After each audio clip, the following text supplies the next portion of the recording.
In those years, Spanish football was like a giant stirring from its slumber. Following Real Madrid's golden age in the 50s, the 60s and 70s witnessed a transfer of power, the rise of strong personalities, and notably, the Euro 1964 championship, the first major title asserting La Roja's position on the continental map. It was an era where the style of play was not merely tactical, it was a sublimation of individual artistry, knightly spirit, and courage. Stadiums like the Santiago Bernabéu or Camp Nou were not just venues. They were cathedrals witnessing fairy tales written in sweat and tears. But behind those glorious moments on the pitch, behind the halo of silver trophies, were human fates filled with joy, anger, love, and sorrow. More than half a century has passed, and time, like a harsh sculptor, has carved very different shapes into their lives. Some became powerful godfathers, some chose a life of seclusion, and some legends have laid to rest forever, leaving behind infinite regret. Today, let us sit back and listen to the tumultuous journeys of the Dos legends who formed the soul of Spanish football during those two volatile decades. Luis Suárez Miramontes. Position: playmaker.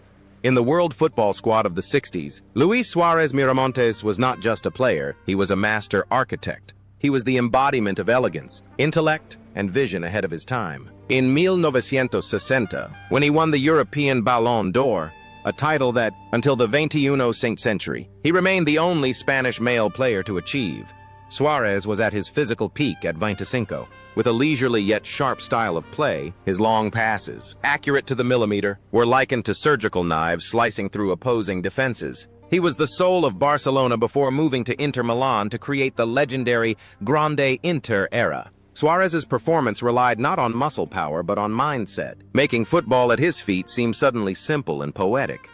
Away from the limelight, Luis Suárez's life continued as an endless anthem of dedication to football. After hanging up his boots, he did not rest but embarked on a thorny coaching career. He led the Spain U21 team to the European Championship in 1986 and later helmed the national team at the 1990 World Cup. In later years, Suárez became a senior advisor, a scout, and a technical secretary for Inter Milan. He lived a life of absolute respect in both Spain and Italy. He was often seen on football commentary programs, with his silver hair, bright eyes, and warm voice, analyzing matches with a sharpness that never faded with time. He was the beloved Luisito of the fans, a man who lived fully by the philosophy of beautiful football, avoiding noisy scandals and always maintaining the image of a refined gentleman. The connection between the man on the pitch and the man in real life was truly remarkable. If on the field he was an organizer of order, off the field he also lived a disciplined. However, the journey of that great architect had to come to a halt. On a summer day in July 2023, Luis Suárez Miramontes took his last breath in Milan at the age of 88. His passing was a major shock, marking the end of a romantic era. He departed, taking the unique Ballon d'Or of Spanish men's football at that time into eternity, leaving behind a colossal legacy of footballing intellect that future generations will forever look up to.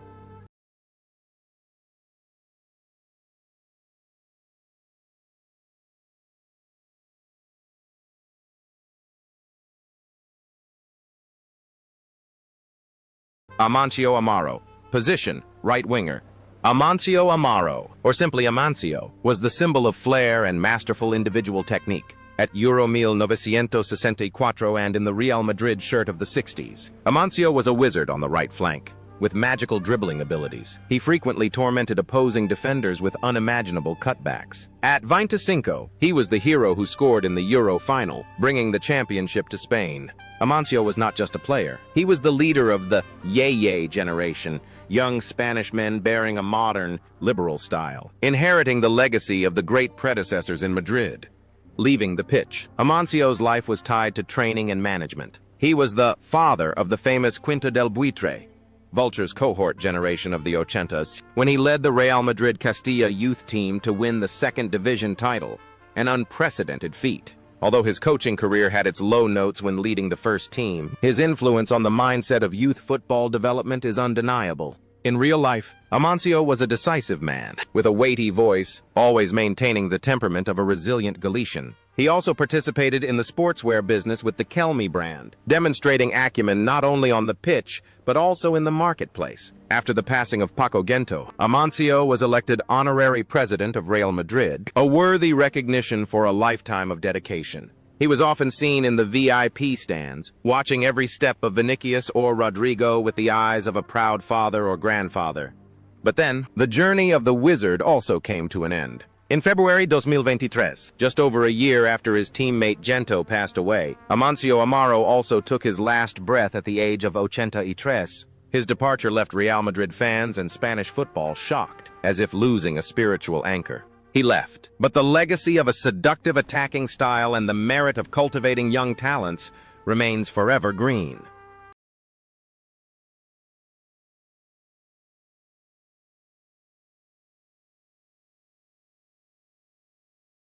José Ángel Iribar. Position, goalkeeper. José Ángel Iribar, or El Chopo, the Poplar, as affectionately called by fans, was the classic model of a legendary goalkeeper. With a tall stature, long reach, and strangely calm demeanor, Iribar was the most reliable stopper for Athletic Bilbao and the Spanish national team. In his 20s, he was already a Euro 1964 champion. Not only standing out for his spectacular saves, Iribar was also respected for his absolute loyalty. He dedicated his entire 18-year professional career to a single shirt, Athletic Bilbao. He was a fortress, the pride of the Basque people during years full of political turmoil. After retiring in 1980, Iribar did not choose a leisurely life, but continued to contribute to football and society in a very unique way. He once participated in politics, becoming an important cultural icon in the movement affirming Basque identity. He also took on the role of goalkeeper coach and later head coach of Bilbao, then moved on to represent the club. Iribar's personal life was very private but full of depth. He was a man of profound thought, always concerned about culture and society. The calmness and steadiness in the goal seemed to have seeped into his character in real life. A man of few words, much action, steadfast and majestic like an ancient tree amidst the storm. He also went through the pain of losing loved ones, but always maintained admirable resilience. Today, at over 80 years old, José Ángel Iribar is still living a peaceful life and is considered a living saint in Bilbao. He still frequently appears at San Mamés, not to seek glory, but to pass the fire to young generations of goalkeepers. The image of El Chopo with white hair waving to the audience remains one of the most touching symbols of loyalty and pure love for football. Francisco Gento. Position, left winger.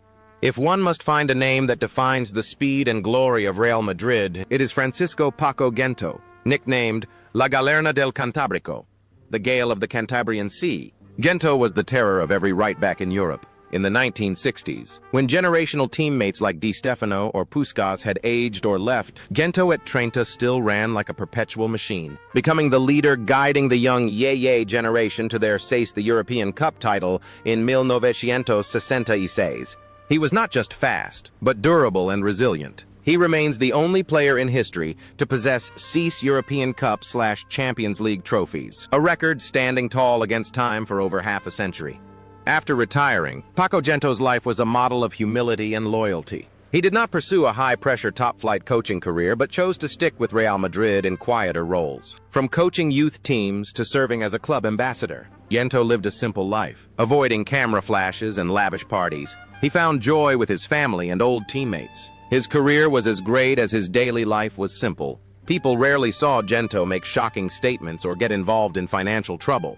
He was like a gentle grandfather, always smiling when looking at the younger generation. This contrast is fascinating. On the pitch, he was a fierce storm sweeping away all obstacles. But stepping outside the touchline, he was as calm as the sea after a storm, a solid spiritual support for the next generation. After Alfredo Di Stefano passed away, Gento took over the position of honorary president of Real Madrid, becoming a living symbol, a bridge between the heroic past and the brilliant present.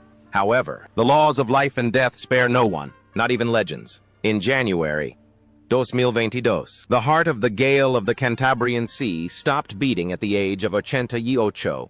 Paco Gento passed away amidst the mourning of the entire football world, carrying the record of 6 European championships like an eternal medal attached to his soul, leaving a vast void on the left flank of football history. José Eulogio Garate. Position, striker. José Eulogio Garate, dubbed the Engineer of Goals, was a strange phenomenon of Spanish football. Born in Argentina but making his name at Atletico Madrid, Garate was a cold-blooded goal scorer but extremely polite. He won 3 consecutive Pichichi titles from 1969 to 1971, not by physical bulldozing but by intelligent positioning and exquisite finishing. He was famous as the cleanest player, rarely fouling and never being sent off, a true gentleman in the penalty area. Garate's life, however, is a story full of regret about talent stolen by illness. While at the peak of his form, his career was forced to stop abruptly in 1977 due to a rare fungus attacking his knee, a rare medical tragedy in sports. Forced to hang up his boots early at just over 30, Garate did not collapse. Being a highly educated man, true to the nickname engineer, he shifted to working in industrial engineering and business. Utilizing the industrial engineering degree he had quietly studied for while playing, he chose a life away from the noise of football, focusing on technical expertise and family. The calmness and intellect on the pitch helped him overcome the shock of early retirement to succeed in ordinary life. Currently, José Eulogio Garate is an old gentleman over 80, living peacefully in Madrid. Although he rarely appears in the media, every time he returns to the Metropolitano Stadium, tens of thousands of spectators still stand up to applaud a legend of both talent and character. He is living proof that life continues beautifully even when the door to one's greatest passion slams shut, as long as one has knowledge and bravery.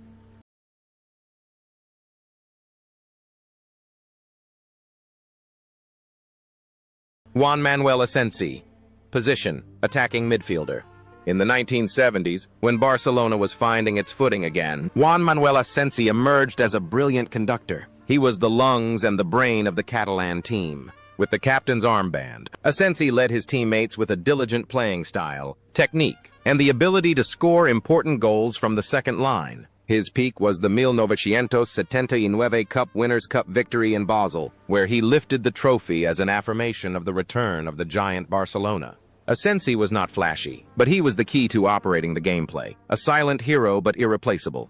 After leaving Barcelona and a short time playing in Mexico, Asensi entered post-career life with many interesting turns. He tried his hand at coaching, opened a youth football training school bearing his name to nurture talent. Besides that, Asensi was also a successful businessman and a ranked paddle player. His life was quite private. He rarely appeared in tabloids but focused on personal projects and family. The calmness and sharp tactical thinking on the pitch seemed to have helped him manage his life smoothly and steadily.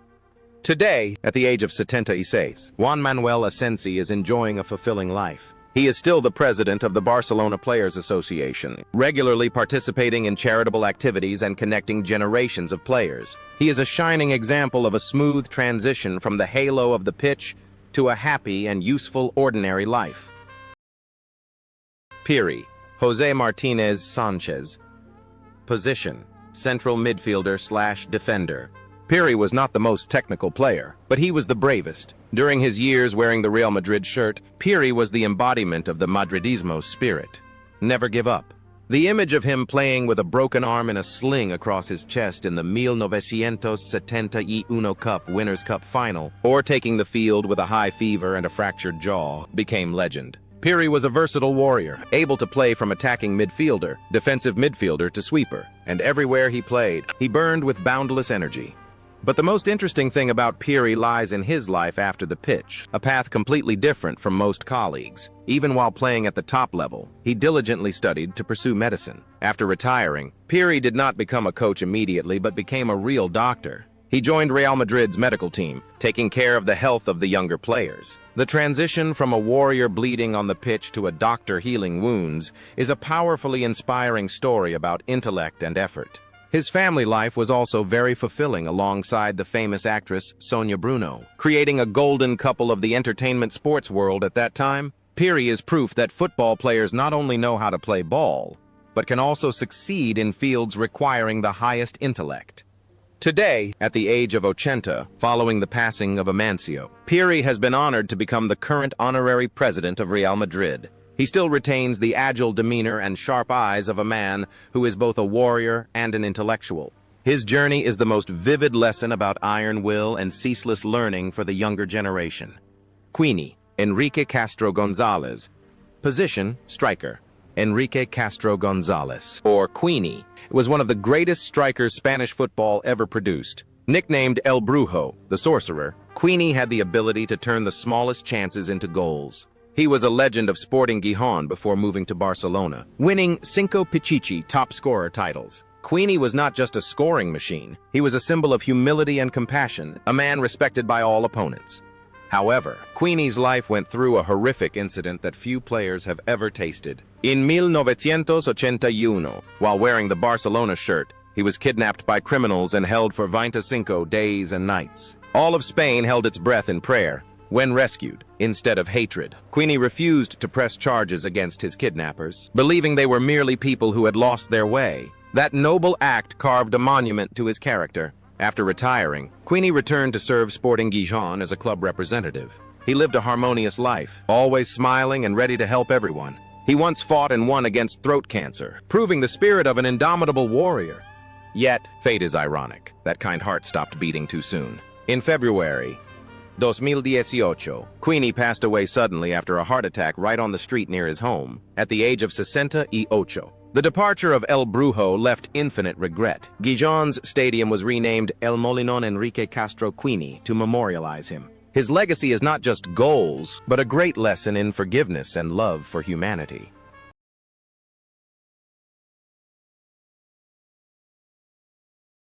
Carls Rexach, position, winger/midfielder. Carls Rexach, or Charlie, was a true artist of the pitch with talented feet but a personality full of improvisation. He was the symbol of Barcelona throughout the 70s, playing intimately alongside Johan Cruyff. Rexach possessed superb individual technique, crosses placed on a dime, and divine free kick ability. However, he was also famous for being lazy to run if he didn't feel like it, a typical eccentric genius. But it was precisely that improvisation that laid the foundation for the beautiful football philosophy that Barca pursued. Rexach's life after hanging up his boots was perhaps even more thrilling than when he was playing. He became the effective right hand of Johan Cruyff on the coaching bench, together creating the legendary dream team of the early 90s. But Rexach's greatest contribution to world football history lay in a paper napkin. It was he, with his sharp eye, who signed a preliminary contract with the boy Lionel Messi on a napkin at a restaurant, when the club's board was still hesitating. Without Rexach's bold decision and vision that day, modern football history might have turned in a different direction. In real life, Rexach still maintains the demeanor of a romantic playboy, humorous and somewhat carefree, always making frank and interesting statements. Currently, at the age of 79, Carls Rexach is still a beloved figure at Barcelona. Although he no longer holds an official position, his voice still carries great weight. He spends time writing books, commentating on football, and enjoying old age with a leisurely, carefree demeanor, true to the Charlie of the old days.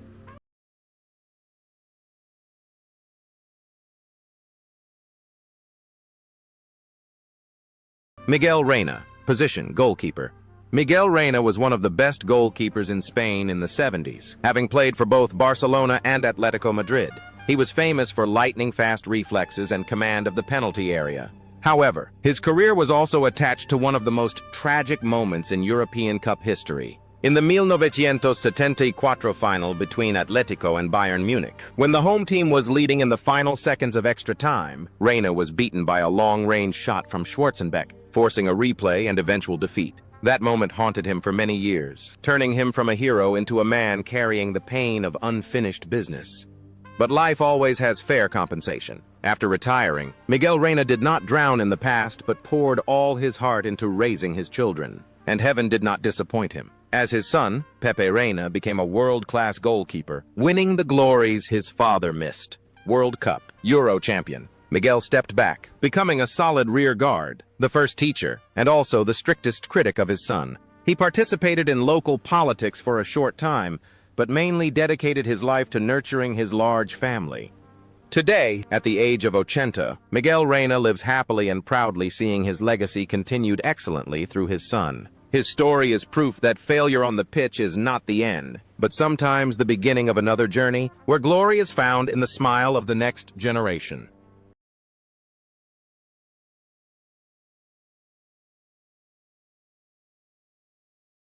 Enrique Collar, position, left winger. Back in the early 60s, Enrique Collar was the name that made every defense tremble. As the legendary captain of Atletico Madrid, he was dubbed the left-wing drill, or part of the infernal wing. Wind-tearing speed and absolute loyalty turned him into an immortal symbol of the red and white half of Madrid. He was a key factor, helping Atletico break the dominance of Real Madrid at that time, winning the European Cup Winners' Cup in 1962. Collar's life after football was a model of serenity and privacy. He did not seek fame or profit or try to cling to past glory. He chose the lifestyle of an elegant gentleman, preserving beautiful memories of a romantic football era. He is the honorary president of the Atletico Veterans Foundation, always silently supporting old teammates in difficulty. The connection between the role of the exemplary captain on the field and the respectable senior in real life is a wonderful consistency. Currently, at the age of 91, Enrique Collar is one of the rare living witnesses remaining from the golden generation of the early 60s. Although his health has weakened over time, his spirit remains lucid. He is like a living history book, a treasure that Atletico Madrid fans always cherish and revere whenever mentioning the heroic days of yore. José María Baquero. Position: attacking midfielder/striker. Finally on this list is José María Baquero, the youngest brother, the representative of the intersection between two eras. Although Baquero's peak belonged to the 80s and 90s with the Dream Team, he began to appear and make noise from 1980 in the Real Sociedad shirt. He was the bridge, the important hyphen transferring from the physical, direct style of the 70s to the cunning and ball control of modern football. Baquero was not tall but extremely intelligent, with the ability to penetrate the penalty area and incredible heading skills.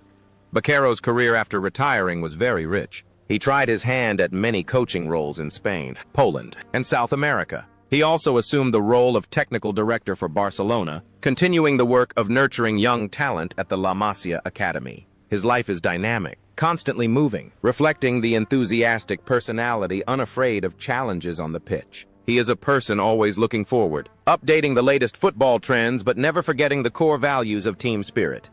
Currently, at the age of 63, Baquero is still diligently working in the football world. He still plays the role of advisor, expert, and a dedicated teacher. Although no longer at the peak of form like the time he scored the decisive goal at Kaiserslautern, the fire of passion in him has never extinguished. Every step he takes now is not to seek goals for himself, but to lead the way for future stars.